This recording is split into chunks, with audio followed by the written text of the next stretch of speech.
జూబ్లీహిల్స్ ఎన్నికకి మతం రంగు అంటుకుంది. బీజేపీకి డిపాజిట్లు కూడా రాకపోతే హిందువులు వాళ్లతో లేనట్లు అంగీకరిస్తారా అని సీఎం రేవంత్ ప్రశ్నిస్తే దానికి కౌంటర్ ఇచ్చారు కేంద్ర మంత్రి బండి సంజయ్.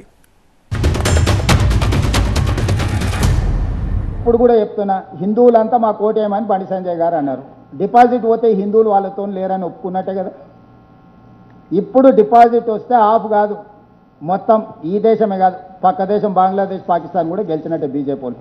డిపాజిట్ తెచ్చుకోమని ఎట్లనే చేసి జూబ్లీహిల్స్లో 80% ఉన్న హిందూ సమాజం గురించి మాట్లాడేది, ఆలోచించేది, రక్షించేది, కాపాడేది కేవలం భారతీయ జనతా పార్టీ. వాళ్ళు ముస్లిం అంటున్నారు, పక్కా మేము హిందూ పక్కా బరాబర్ అంటాం. మేము హిందూ ఓట్ బ్యాంక్ ద్వారా జూబ్లీహిల్స్లో పక్కా గెలవబోతున్నాం. హిందూ ఓట్ బ్యాంక్ దమ్మెందో చూపెట్టబోతున్నాం. జూబ్లీహిల్స్ సమాజానికి అప్పీల్ చేస్తున్నాం. సాక్షాత్తు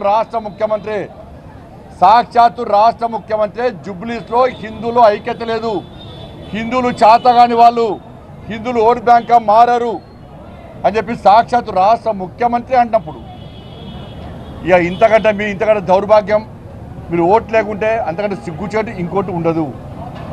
ఎన్నికలు వస్తాయిపోతాయి. ఇది ధర్మానికి సంబంధించిన విషయం. ఇది అభివృద్ధి చేసేది మేమే, హిందూ ధర్మాన్ని కాపాడేది కూడా మేమే.